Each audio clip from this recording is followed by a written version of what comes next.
Olá, boa noite. Como vai? Vai bem? Está no ar pela TV Pantanal, canal 22. Emissora do Grupo Gazeta de Comunicação, programa Opinião. A partir desse instante, até às 8h30, o programa Opinião ao vivo, não é? Com informações para você, muitas informações. E uma entrevista que hoje, pela primeira vez, a gente recebe aqui o delegado Dr. Fausto. Deixa eu desligar isso aqui, está cheio de barulho aqui. O pessoal espera eu entrar no ar para ficar mandando essas coisas, Lorenberg. Isso não acontece com você não, né? Não acontece com você porque você desliga. Beleza, já estão falando aqui comigo. Acabei de fazer isso. Coisa que eu faço sempre, mas hoje, não é? Dizia eu que o Dr. Fausto está aqui conosco. Fausto Freitas. Na verdade, o nome completo, Fausto José. Eu não sabia que ele tinha José no nome. Fausto José Freitas da Silva, que está aqui a postos conosco. A gente sempre falava com ele quando ele estava na DHPP, Delegacia de Homicídio. Só que agora está num novo desafio aí, na Cadepol, ali, não é, com uma nova incumbência que ele está como diretor da Academia de Polícia Judiciária Civil, a Cadepol. Muita gente não sabe a importância que tem a Cadepol na estrutura da PJC e também da segurança pública como um todo. A gente vai mostrar aqui, não é, explicar direitinho com o Dr. Fausto sobre a nossa Cadepol, que prepara propriamente, né, os nossos delegados, os nossos agentes da Polícia Judiciária Civil para o front, né, para lidar aí com os mais variados tipos de assuntos, tipos de desafios que há. Então, fique bem atento, porque Fausto de Freitas está aqui conosco. A gente vai, a partir desse instante, conversar sobre esse assunto aqui. Vamos também recapitular algumas coisas lá dos tempos de DHPP, muitos casos emblemáticos. Também a gente vai, alguns deles vai dar uma pinceladinha aqui, não é? Professor Lorenberg Alves, boa noite. Boa noite, Paulo Coelho, e um grande abraço, mas um grande abraço mesmo a todos os nossos telespectadores, a razão maior do nosso programa. Então, a você que acompanha o programa Opinião, também está aí, não é? Obrigado pelo carinho da companhia, tanto pelo canal 22, como também pelo www.gazetadigital.com.br. Obrigado pelo carinho da sua companhia, viu? Esteja você aonde for, acompanhando pela página no Facebook ou pelo Gazeta Digital e pelo canal 22 também. Doutor Fausto, muito obrigado por ter aceito nosso convite, viu? Pela primeira vez conosco aqui, o Fausto de Freitas. E, bom, eu vou fazer o seguinte, o senhor daqui a pouco a gente fala um pouquinho, para recapitular algumas questões, algumas passagens, alguns casos, evidentemente, que já tenham tido aí as suas sentenças, né, para evitar complicações, mas eu quero antes falar da Cadepol. Muitas pessoas que estão assistindo podem não saber da existência e o que faz a Cadepol exatamente.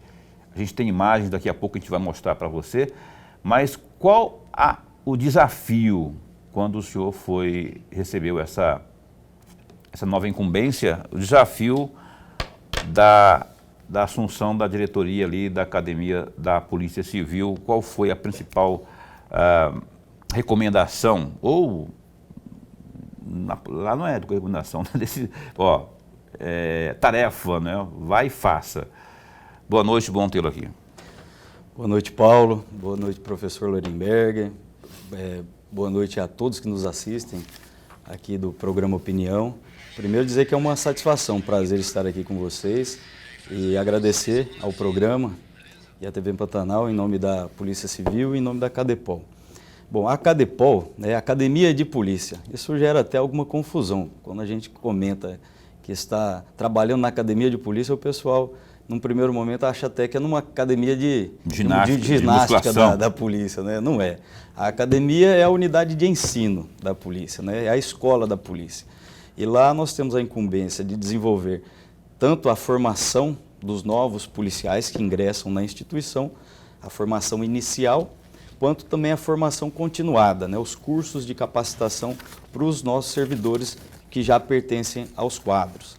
E, como você disse, a incumbência que foi dada no início desse ano, quando eu fui convidado pela doutora Daniela Maidel para assumir a direção da Cadepol, foi de levar cursos de capacitação que efetivamente reflitam na melhora do serviço do policial que está lá na ponta. Que o policial que está lá na ponta perceba que aquela atividade de ensino, que aquele curso vai ser necessário para a melhoria do serviço que ele presta ao cidadão, que é o nosso objetivo principal, né, prestar um serviço de qualidade. Hoje, no momento atual, inclusive, há quase um mês, nós iniciamos um curso de formação com novos 300 policiais civis que foram nomeados pelo governo do estado. 300 policiais novos, que não tinham tido ainda a experiência com a PJC ainda. Sim, são 300 novos que nós estamos em processo de formação. É um curso que demora, vai ao longo de 5 meses, com aulas de segunda a sexta, durante o período da manhã, da tarde, e às vezes entramos também no período da noite, algumas aulas aos finais de semana, feriados, para que a gente possa demonstrar um pouco do que é a realidade da polícia, que trabalha num sistema de 24/7, que a gente chama, ou seja, 24 horas, 7 dias por semana. E esse curso tem uma duração aproximada de 5 meses. Estamos com a expectativa de, no início de dezembro, entregar esses profissionais qualificados para a sociedade. Então, a partir de dezembro, mais tardar começo do ano que vem, teremos aí 300 novos policiais nos mais variados setores. Estamos falando aí de quê? De investigadores, escrivães? Isso, dos 300 nós temos ali 15 delegados, aproximadamente 170 investigadores e 110, cento e poucos escrivães de polícia. Bacana, reforço vem aí. Então, para que haja esse trabalho, contato direto com o público, não é? Há que se ter uma preparação. E é para isso que existe a Cadepol, por exemplo. Professor Lorenberg. Delegado, antes de mais nada, registrar a nossa alegria. Mas a alegria mesmo de tê-lo aqui enriquece muito o nosso programa. O amigo telespectador ganha e ganha muito com a presença do senhor aqui. Eu vou pegar carona em parte da resposta que o senhor acabou de nos dar. Por falar em academia de polícia, eu estava lendo no jornal Oeste, no dia 10 de janeiro de 2022, uma matéria que reportava exatamente essa formação de novos delegados. Naquela oportunidade era a 17ª turma, 37 novos delegados. E a matéria do jornal referia exatamente uma aula de campo. Eu estou me referindo exatamente àquela aula de campo que eu tirei um trecho dela. No mês de janeiro de 2022, os novos delegados que estão em formação participaram de uma aula de campo e tiveram a oportunidade de conhecer pela primeira vez um pouco da dinâmica da fronteira, do Estado e a atuação dos órgãos de segurança pública na região. Fecham aspas. E aí eu vou fazer 3 perguntas, na verdade são 3 pedidos de reflexão a respeito disso, até porque o senhor estava presente, o senhor era adjunto da Academia de Polícia na oportunidade. A primeira pergunta, delegado, 3 dias de aula de campo são suficientes para que o delegado possa conhecer de fato todos os problemas, todas as questões envolvendo a nossa área de fronteira? Essa é a primeira pergunta. A segunda pergunta, é possível entender toda a dinâmica em 3 dias de aula de campo, entender toda a dinâmica, conhecer todos os crimes combatidos naquela área de fronteira, em especial o crime organizado, o tráfico de drogas, ou não? E a terceira e última questão, e aí eu falava agora há pouco, o senhor como adjunto esteve lá e visitou as aulas de campo, esteve lá com outras pessoas, outras autoridades, esteve lá. E eu faço uma indagação, eu sei que o tempo é muito longe, mas o senhor tem boa memória, o senhor pode destacar um ponto importante naquela aula de campo que poderia ser lembrado a todos nós? Estamos falando de um ano e pouco atrás, né? Janeiro de 2022. Então tem um pouco mais de um ano e meio. Um tempinho, mas não tão velho assim, para não lembrar também, né, doutor? São só 3 dias mesmo? Na verdade, essa é uma visita que a gente faz à fronteira, porque as aulas de investigação em si são dadas aqui, né, na nossa estrutura da Academia de Polícia, e ali vem delegados que têm conhecimento, investigadores que já têm conhecimento da área, para passar o conhecimento para o policial de como que se investiga um tráfico de drogas, como que se investiga um homicídio, como se investiga um roubo e quase todos os principais crimes do dia a dia da polícia. Nessa oportunidade, me recordo, realmente não faz tanto tempo, nós estivemos na fronteira fazendo uma visitação ao batalhão do Gefron e alguns outros pontos estratégicos da região de fronteira. Tivemos reuniões ali com o comandante do batalhão do Gefron, com delegados que trabalham com tráfico de drogas na fronteira há mais tempo, mas é uma visitação, né? Não é uma aula de investigação em si. Ali os alunos puderam conhecer o que é a fronteira. Muitos dos aprovados nos concursos da polícia, tanto delegado quanto investigador e escrivão, eles vêm de outros estados, eles sequer sabem o que significa a fronteira, né? Fronteira seca. Então ali nós fizemos uma visitação a alguns batalhões, né? O Gefron tem o batalhão principal, mas tem várias bases esparramadas na fronteira. E nós fizemos as visitações e o pessoal que trabalha na fronteira foi explicando como que funciona cada coisa. É uma ambientação que a gente chama para esses novos servidores. Não é exatamente um treinamento em si de fronteira, porque isso tem um curso específico que existe esse treinamento. No curso de formação inicial, a gente costuma dizer que a gente dá um treinamento de clínica geral para o policial. Então ele vai aprender um pouco de cada coisa e futuramente, dependendo da área que ele vai trabalhar dentro da polícia e da região que ele vai trabalhar, aí pode ser feito cursos mais especializados para esse servidor. Eu gostaria até de adentrar um pouco mais, né, avançar um pouco mais nessa questão das disciplinas, porque estamos falando de aula, o Lorenberg abordou o fator campo, né, a aula de campo, mas eu queria saber, dentre todas as disciplinas ali, como é que é feito essa distribuição das aulas que são repassadas a esses alunos aí? Nós temos ali alguns eixos, né, de disciplinas que são dados ao novo servidor. Primeiro tem uma parte de princípios da administração pública, princípios da atividade policial, história da polícia, para ele entender onde ele está entrando, como que foi essa construção histórica da instituição, aulas de direitos humanos, polícia comunitária. Depois nós temos um outro eixo que entra na parte investigativa, então tem a investigação, parte geral, né, investigação básica. Depois nós temos uma pincelada em cada tipo de investigação especializada, e entra essa parte que eu comentei de tráfico de drogas, homicídios, roubos, crimes contra a mulher, criminalidade organizada e assim por diante. Temos um outro eixo que trabalha a parte de inteligência policial, que é uma área muito importante, cada vez mais presente nas investigações, né? Inteligência voltada para a produção de provas.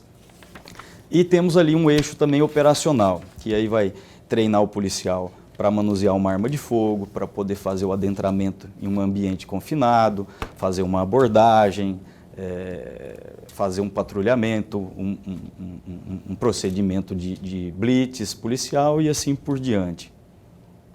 Perfeito. Boca, tem umas imagens aí, aquela que tem o pessoal no treinamento ali na frente. Ali. Você tem elas aí? Vamos colocar para essas imagens aí, é desse pessoal novo, né, doutor Fausto? Sim, essa imagem é recente, se não me engano, da semana passada. Ali a Cadepol fica onde? Ali mesmo? Fica na... A Cadepol fica praticamente na entrada ali do bairro São João del Rei. Tem uma estação d'Águas Cuiabá. Uhum. Fica entre a estação d'Águas Cuiabá e o clube do Sesc. Fica bem entre os dois. Ali à nossa direita, ali na imagem, está o Sesc, do lado esquerdo vai estar a estação d'Águas Cuiabá. Ali, por exemplo, tem 300 homens ali, né? Temos 300 alunos aí. Eu não falo homens porque tem mulheres também. Aliás, a propósito, né? O Lorenberg sempre pergunta essas coisas aí do contingente feminino. Qual é o contingente feminino nesse universo dos 300 aí? Eu não vou saber te dizer o número exato, mas tem Paulo, um bom percentual. Tem um bom percentual, principalmente na carreira de escrivão. acredito que é quase 50%, 50%. Que bom, né? Que bom. Na carreira de investigador já tem uma prevalência do policial masculino e delegado nessa turma também está tendo, acho que se não me engano são 2 delegadas mulheres dos 15, e o restante são homens. Ô, Boca, tem uma aí também, só que eu queria que colocasse o vídeo e o áudio, porque eu achei interessante, só um pedacinho que seja, pelo menos, para que a gente possa entender aí como é que funciona essa parte. Ah lá, ó, essa aí, por favor. Tu que consagrastes ao policial civil, a missão de guardar a cidade e o cidadão, dai-nos, Senhor, astúcia para observar, serenidade para decidir,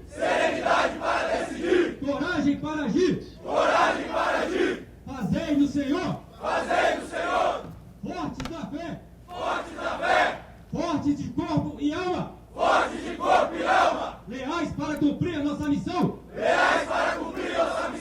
mas, Senhor, se não merecermos a vitória, vós que sois Deus, a última luz do universo, dai-nos a graça Ok, de morrer com dignidade. tá ótimo, Boca. Obrigado aí. Então isso já é ali, é praxe isso. Isso que nós acabamos de ver, né, ali é o momento que um dos alunos faz a oração do policial civil. Nós chamamos isso daí de momento cívico. São todas as segundas-feiras, às 7 horas da manhã, nós reunimos todos os alunos ali na frente da Cadepol e fazemos esse momento cívico, onde algumas instituições chamam de Ordem Unida. É um momento onde nós escutamos o hino nacional, né? Cantamos o hino nacional, cantamos o hino da Polícia Civil, fazemos a oração do policial, pedimos a bênção para a semana e onde são passados recados também da direção da academia e da gerência de ensino. São dados os recados ali da semana, né? São passados os principais lembretes que a turma precisa ter conhecimento. Mas o né? pessoal ali é dos novatos ou o pessoal já que está na ativa? São todos alunos ali, né? Todos Quem alunos. está ali em formação são alunos. Essa atividade, né, essa dinâmica de Ordem Unida, né, ela visa, entre outras coisas, né, possibilitar ali, criar o senso de organização nos alunos, o senso de equipe, né, o aluno precisa saber que ele tem que manter a posição dele lá. Na hora que ele está participando do movimento, do momento cívico da Ordem Unida, ele tem que ficar na posição dele, ele tem que acompanhar o movimento dos demais alunos, e isso aí é para criar essa sensibilidade no aluno de que ele precisa, na atividade dele ali, né, fazendo uma correlação, sempre manter a sua posição, determinada ação policial. Se cada integrante da equipe não mantiver a sua posição, pode frustrar toda a ação e colocar em risco a vida dele e dos seus companheiros também. Então a gente está sempre tentando fazer a correlação dessas atividades que são propostas aos alunos com o que eles vão encontrar na vida profissional deles. Legal. Com os 300 que vão entrar em dezembro, para eu ir para o intervalo comercial, antes eu queria que você me informasse o seguinte: vão entrar 300. Com os que já temos aí, vamos ter quantos policiais a serviço da PJC? E aí eu estou falando desde escrivães, considerando também os delegados e os escrivães, por exemplo. Quantos teremos? Com esses 300 aí, o efetivo da polícia hoje está em 3.100 e poucos, eu não vou me recordar a dezena ali, mas 3.100 e alguma coisa. Servidores com mais 300, das carreiras de policial civil. Então, com mais 300, vai chegar quase beirando nos 3.500 ali, não é? Com os 300. Não, com os 300 já são 3.100 e pouco. 3.100 e pouco. Nós estávamos em 2.800 e alguma coisa, e com os 300 foi para 3.100 e pouco. Legal. Esse papo continua daqui a pouco, após o intervalo comercial. Tem muito mais assuntos para a gente tratar aqui com o delegado da Polícia Judiciária Civil, Fausto José Freitas da Silva, que agora é diretor da Academia de Polícia Judiciária Civil. antes de irmos para o intervalo comercial, tem um recado muito importante para você e é o recado da Maxlog. Acompanhe. Olha, o meu recado é para você que está buscando um local para armazenar e estocar as suas mercadorias. Eu apresento a você a Maxlog, uma empresa que está no mercado há 10 anos e possui uma infraestrutura completa e segurança 24 horas. Atualmente, a Maxlog conta com 3 unidades em Cuiabá e uma unidade em Goiânia. Sua infraestrutura de galpões possui 167 mil metros quadrados de pátio e 55 mil metros quadrados de área coberta. A Maxlog tem como diferencial a oferecer aos seus clientes os seguintes serviços: monitoramento 24 horas por dia, portaria, serviços de carga, descarga para cargas batidas e paletizadas, sistema de pesagem de balança, banheiros e restaurante. A Maxlog também oferece serviços temporários de carga e descarga e ainda armazenamento. Agende a sua visita. Entre em contato com a Maxlog pelo 65 3611 6900. Maxlog, excelência em logística.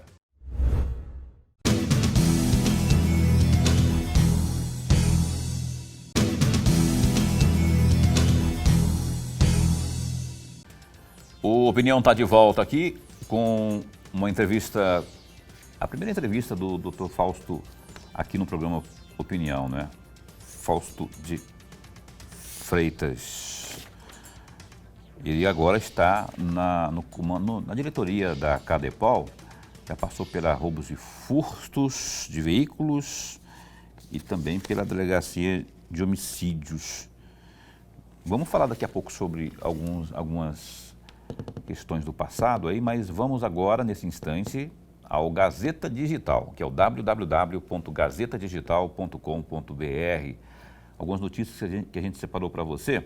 O governador Mauro Mendes, do União Brasil, Lorenberg, afirmou que mandará prender quem tentar impedir o início das obras do BRT em Cuiabá. O apontamento do gestor foi feito durante entrevista a um programa de rádio de Cuiabá no final da tarde dessa terça-feira, dia 25.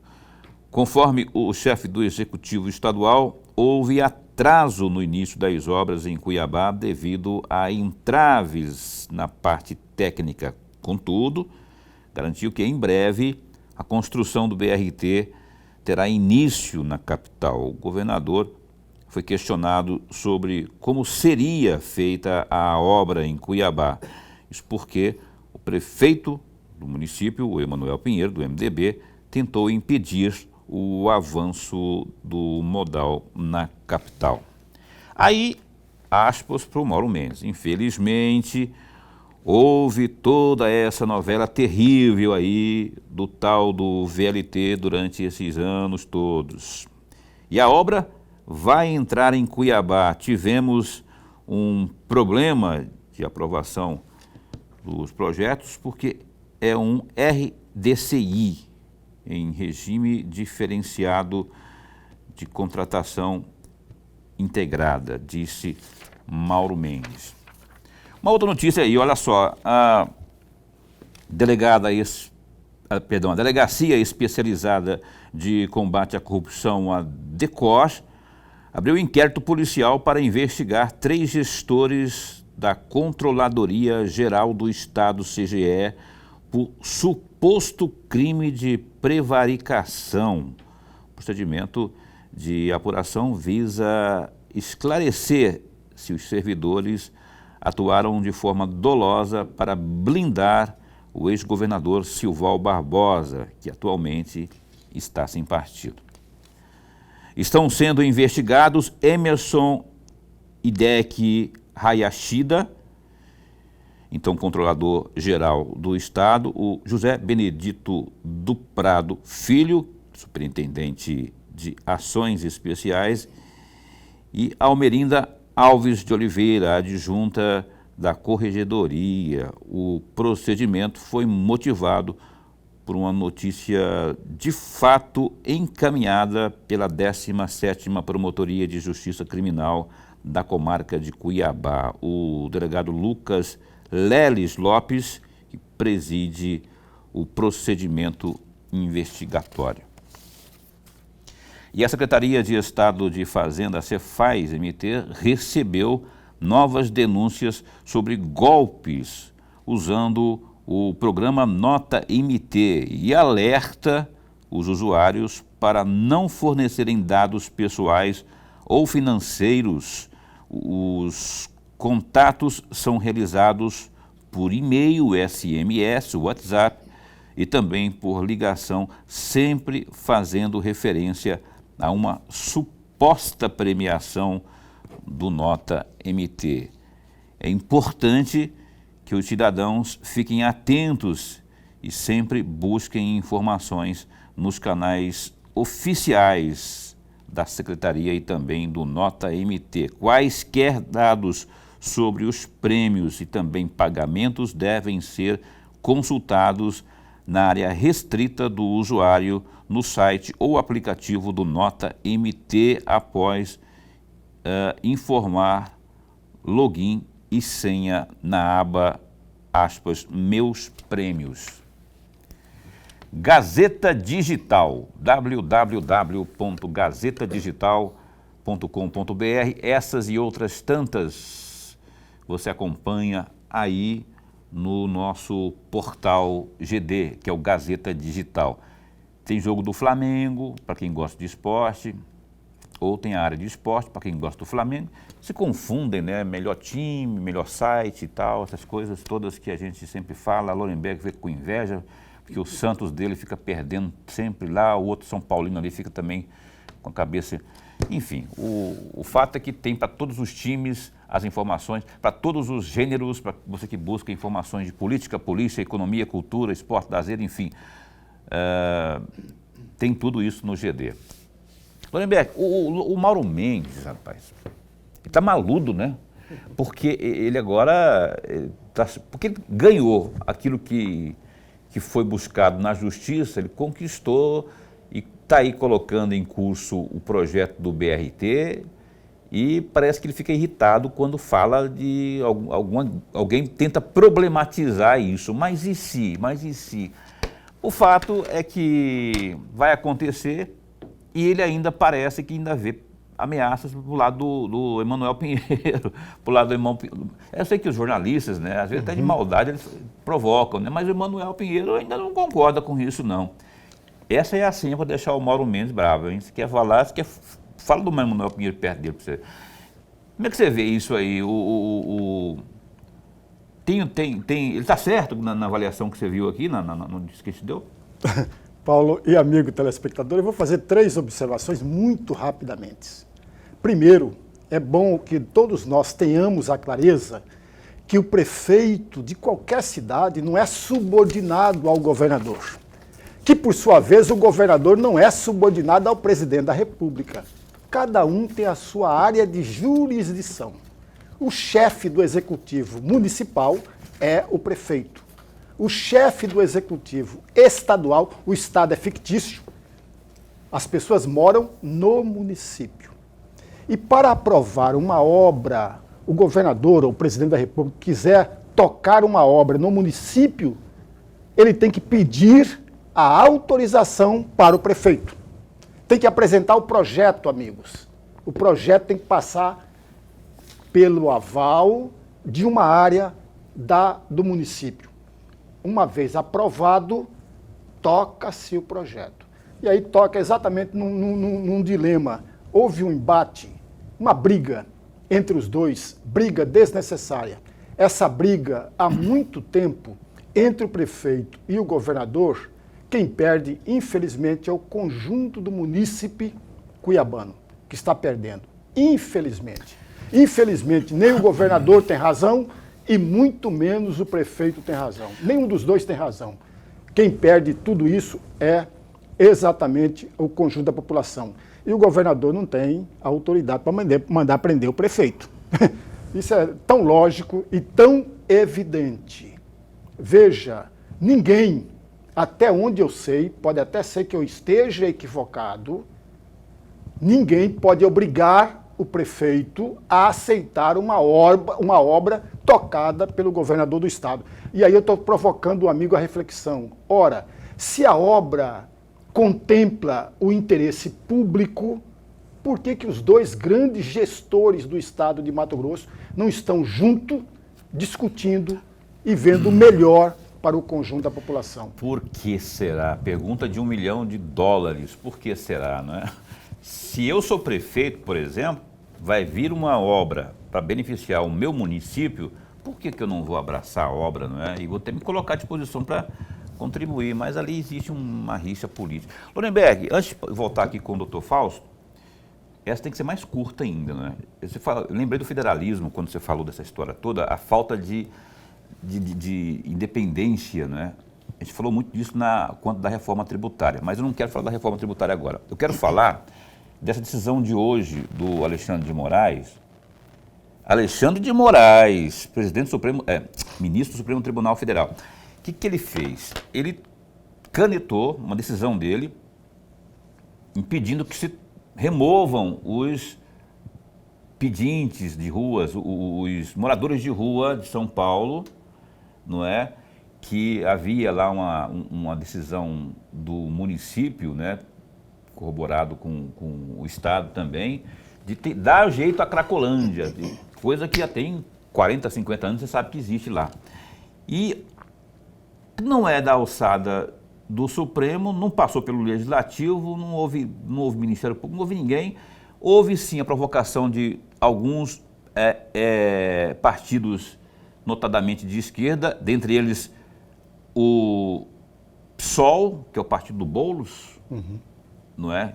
Que é do MT, aquele movimento dos trabalhadores lá, que tem o MST e tem o MT, que é de residência. E ele simplesmente deu a decisão, quer dizer, agora passando por cima do que eu chamo de liberdade, eu chamo de federalismo, mas vamos chamar de liberdade dos municípios, independência dos municípios, não vou falar de pacto federativo, porque senão se remete à questão tributária, mas a questão das decisões, né, sendo que isso seria da alçada do município. Paulo, eu confesso, amigo, que eu não tenho conhecimento de nada disso. Então eu não posso opinar a respeito, mas eu posso fazer uma observação. Veja, esse é o interesse do município de São Paulo, diretamente do município de São Paulo. Quando esse mesmo município, quando a mesma gestão não consegue lidar com o problema que é gritante, são décadas, 40 anos é pouco, tem muito mais do que 40 anos. Tem muito mais do que 40 anos. A prefeitura ou o gestor busca ajuda do governo do estado. Aliás, quando o Covas foi governador do estado, o saudoso Covas, não o neto, que morreu recentemente, o Covas, foi governador do estado de São Paulo, houve uma parceria entre o governador de São Paulo e o prefeito da capital para resolver, para solucionar essa situação, ou parte dessa situação. Coisa que tocou para frente e não foi resolvido. É complicado. Então, existe tudo isso, todo esse trânsito. Para chegar no Supremo Tribunal Federal, foi provocado não por um partido só, mas por agente público do Estado de São Paulo. É diferente, amigo. Por isso que eu não posso dar opinião a respeito, porque eu não conheço. Então, assim, você procura, a gente pode falar sobre isso, quando você tiver conhecimento. A informação que eu tenho é que foram alguns partidos, dentre eles o PSOL, que o ano passado, não foi agora em 23 não, que fizeram a provocação. E agora, por conta dessa decisão que estaria prestes a ser cumprida, da administrativa, né, para dar um jeito, tentar dar um jeito na situação, aí agora houve essa decisão do Supremo Tribunal Federal. Tá? O que eu li, ao que eu ouvi e li e assisti, não é? Que é a decisão do Alexandre de Moraes. Voltando aqui para a entrevista de hoje, que é com o Fausto de Freitas, delegado de polícia lá da Cadepol. Doutor Fausto, veja bem, como é que funciona na Polícia Militar, por exemplo, quando chegam os novatos, não é? Aí eles sempre têm um caminho a seguir, começam nos níveis menores para os maiores, não é? E na Polícia Civil, como é que funciona essa questão dos cargos? Bom, nós temos as carreiras. Tirando, evidentemente, considerando o escrivão, considerando o investigador e o delegado, por exemplo. Mas existem níveis dentro de cada categoria? Sim. Inclusive, é parecido para as 3 carreiras, tanto o delegado quanto o investigador, quanto o escrivão. O delegado entra como delegado substituto, essa é a diferença do delegado para os demais entram como escrivão classe A, investigador classe A. O delegado entra como substituto depois de 3 anos do estágio probatório, que ele passa a ser delegado classe A. Então, para delegado tem delegado substituto, depois delegado classe A, delegado classe B, delegado classe C e delegado classe especial. Para as carreiras de investigador e escrivão, é a mesma forma. Escrivão e investigador classe A, classe B, classe C e classe especial. Para essas 2 carreiras também tem os níveis. Aí os níveis vão de 1 a 10. E aí tem os critérios para você passar de uma classe para outra e de um nível para outro. Critérios para promoção. Para promoção. Pra promoção e progressão. Progressão, que chama, né? Progressão. São os 2. Quando é de classe, é progressão. Quando é de nível, é promoção. Certo. Lorenberg, deixa uma pergunta aí para o nosso Fausto Freitas, para ele responder no próximo bloco. E não dá tempo de responder esse bloco, não. Muito rapidamente, delegado. Veja, se eu tiver errado, o senhor, por favor, me corrija sempre. Nós temos mais de 900 quilômetros de fronteira. Cerca de 28 municípios naquela região. E aí vem a minha pergunta. Desses 3.100 que o senhor falou, tem 2.000 e pouco, mais 300, vão ter aí 3.100, 3.150 policiais civis. Quantos desses estão ou estarão, a partir da formação desses 300, lá naquela região de fronteira? Vou deixar essa pergunta para ser respondida no próximo bloco, porque já temos que ir para o intervalo comercial, senão não dá tempo de ele responder. Não é? Então vamos para o breve break comercial e a gente volta já já.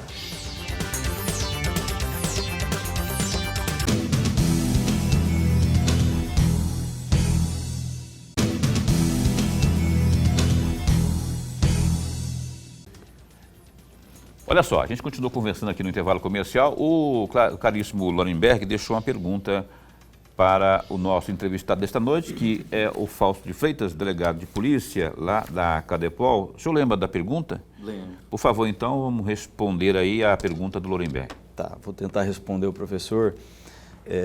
Eu não sei números exatos, professor, mas os 300 que estão na academia hoje, todos irão para o interior do estado. Inclusive está no edital do concurso público, que é a lotação inicial para todos eles, todos os aprovados, a lotação inicial é no interior do estado.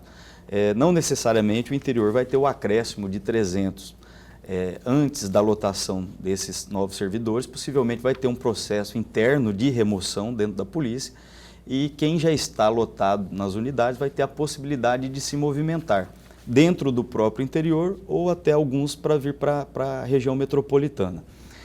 Desses 300 que vão para o interior, nós temos na parte operacional da polícia, tem a delegacia, a diretoria metropolitana, tem a diretoria de atividades especiais e a diretoria do interior. Então fica a cargo da diretoria do interior fazer a distribuição desse efetivo que ela vai receber. Geralmente é proporcional, atendendo às questões de maior necessidade, mas dentro de uma proporcionalidade, para que exista uma divisão equalitária entre as várias regionais. A diretoria do interior comporta hoje 13 regionais no estado. Então, estão subordinadas à diretoria do interior 13 regionais. Dentro dessas regionais, tem as delegacias municipais e as delegacias especializadas das regionais. Então, a diretoria do interior possivelmente vai distribuir entre as regionais e o delegado regional é que vai ver a necessidade de onde, vamos dizer, aonde o calo está apertando mais para fazer a alocação do efetivo. Do Fausto, trocando de assunto agora, eu quero dar uma recapitulada em algumas passagens, algumas missões, não é, quando o senhor teve algumas demandas lá pelos lados da DHPP, Delegacias de Homicídios.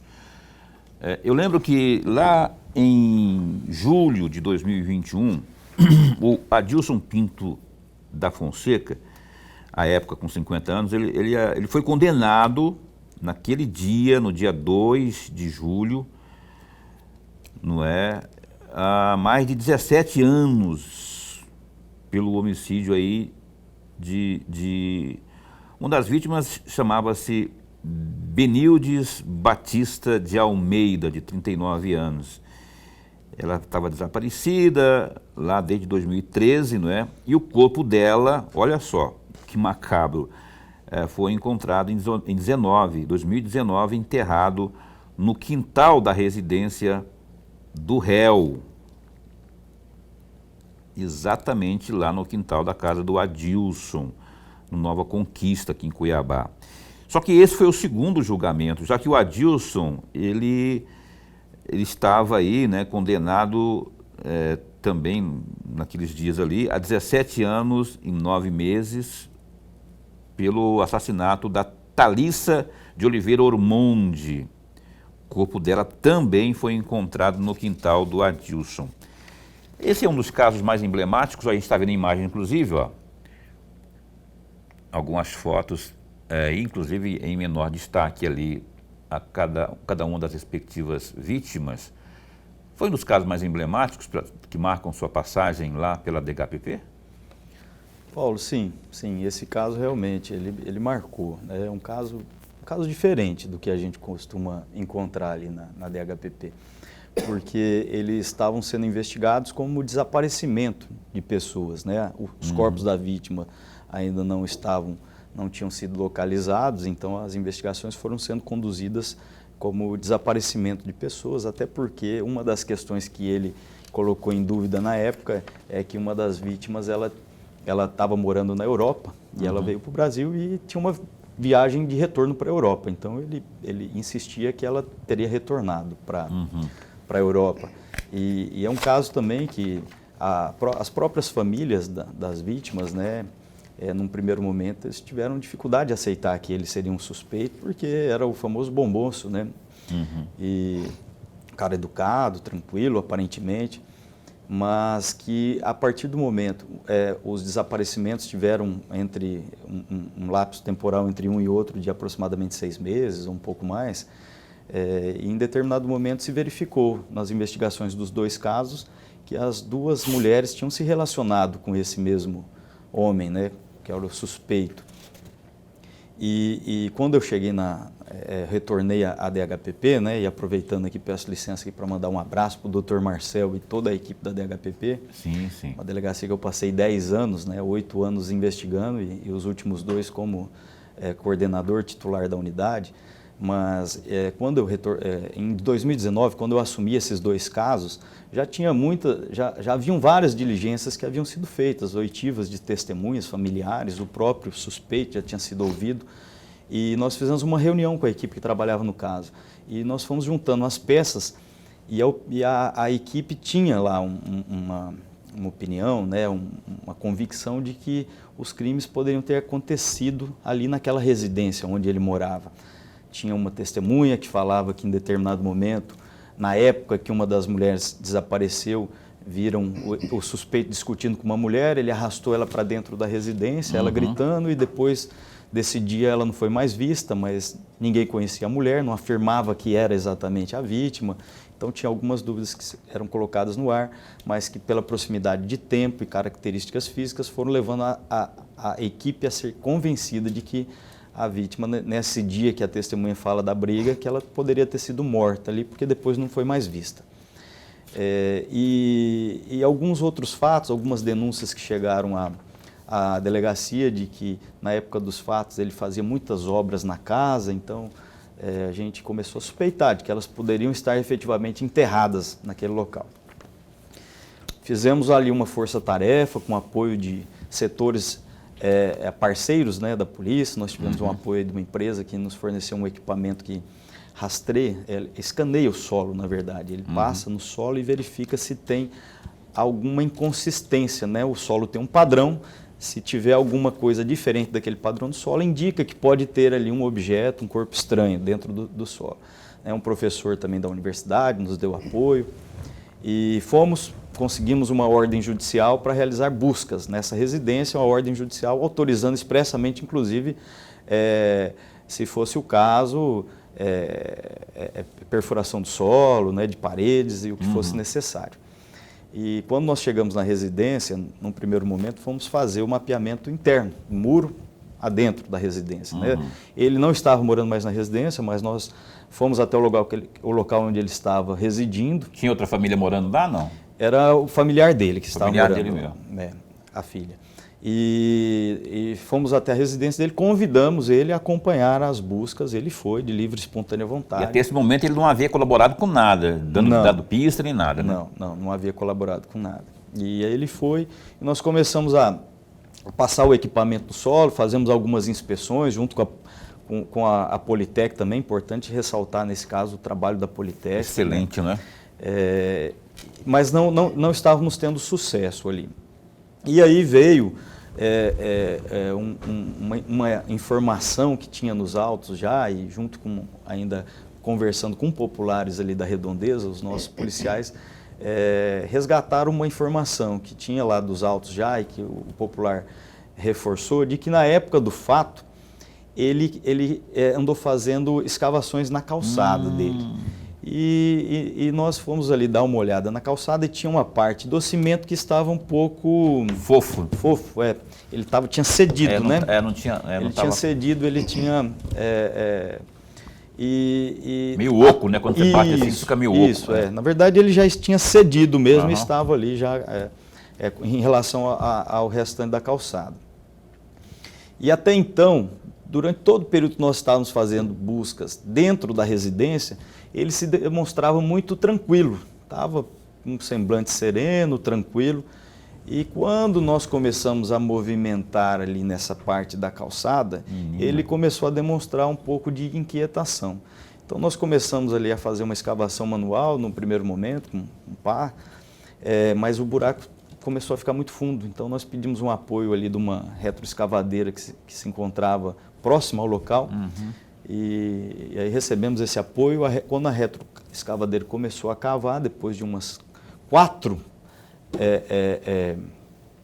retiradas de terra ali do buraco, subiu um osso, parecia ser um fêmur, né? Um osso grande. Ali naquele momento já parou o trabalho da retroescavadeira e o trabalho pericial técnico muito bom ali.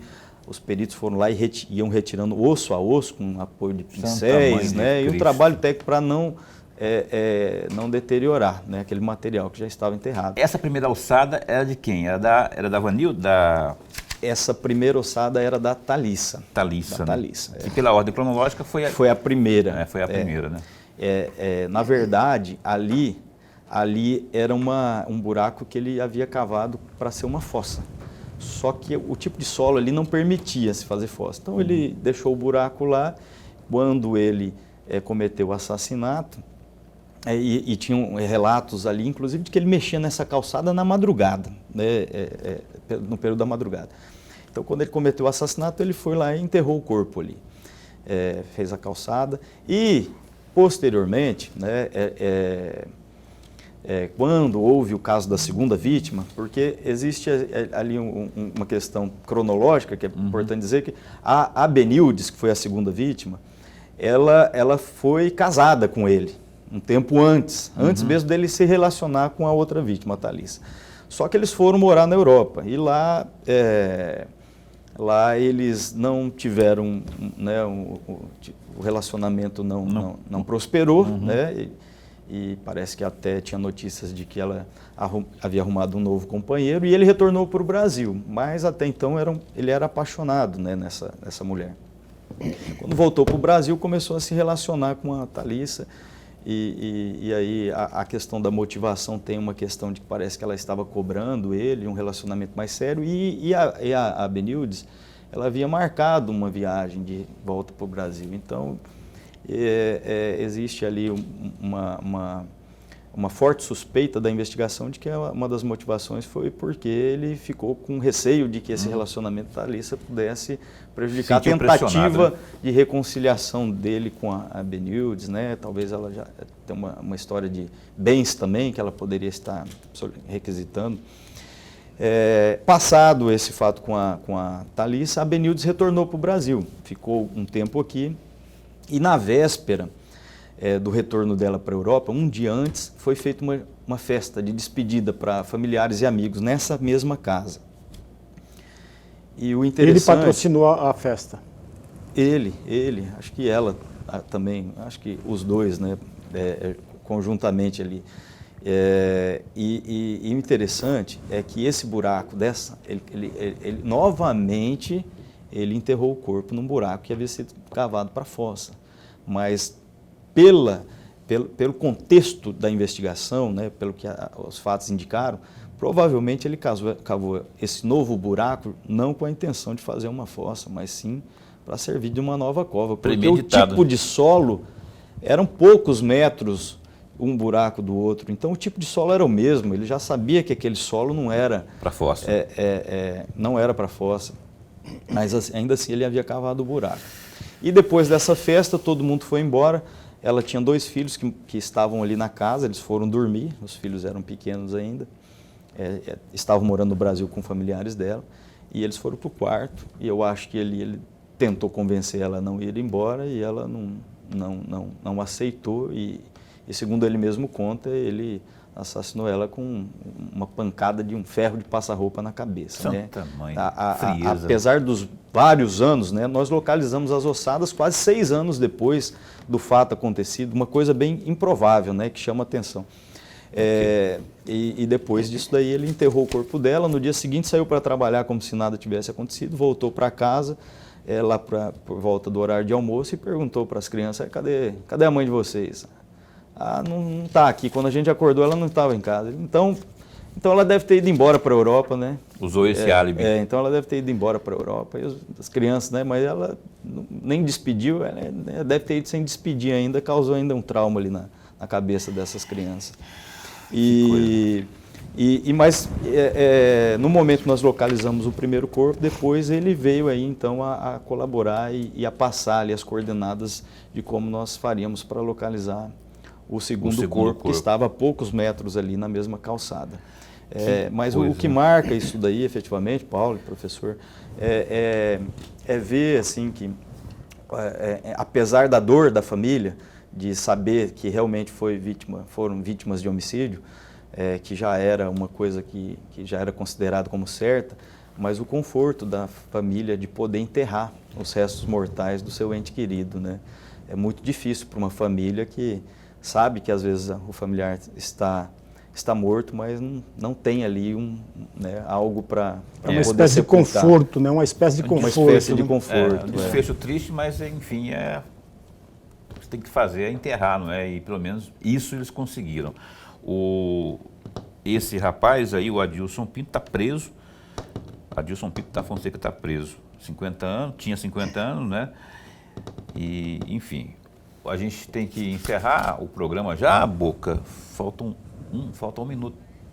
Tem que encerrar o programa? Fala aí para mim quanto tempo que eu tenho aí. 2 minutos?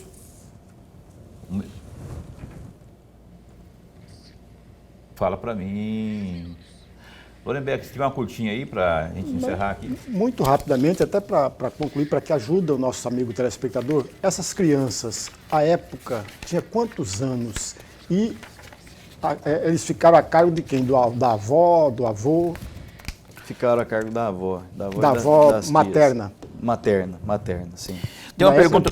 Não eram filhos dela com ele, eram filhos dela só dela. De um outro relacionamento. Rapidão, que chegou uma pergunta aqui, que foi pelo WhatsApp. Pergunta para o delegado se o curso de formação de novos policiais tem acompanhamento psicológico. Nós temos dentro da Polícia Civil um setor de qualidade de vida, onde tem psicólogos, assistentes sociais. Então, nos momentos em que há necessidade, nós lançamos mão desse setor especializado da polícia. Eu gostaria de continuar aqui, rapaz. O papo tá bom, bem informativo mesmo, mas a gente não tem mais tempo. Quero agradecê-lo, que eu tenho que encerrar o programa agora. Dr. Fausto de Freitas Silva aqui conosco pela primeira vez, que seja a primeira de uma série de outras tantas. O programa está aposto para bem informar. Muito obrigado por ter vindo. Obrigado, Paulo. Obrigado, professor. Eu que agradeço o convite. É importante para nós podermos ter esse espaço para falar um pouco sobre o que está sendo feito dentro da nossa instituição. Legal. Assim é o pessoal da Cadepol aí, a todos um grande abraço. Obrigado também por vocês estarem acompanhando o programa Opinião. Certo? A todos da Polícia Judiciária Civil e aos novatos também, hein? Sucesso para vocês aí nessa empreitada que começa em dezembro. Lorenberg, até amanhã. Até amanhã. Juarez Samaniego, da CEMOB, Secretaria de Mobilidade Urbana do município de Cuiabá, ao vivo, às 7h30 da noite, aqui na sua TV Pantanal, canal 22, emissora do Grupo Gazeta de Comunicação. Até lá, se cuida, fica bem, fica com Deus também.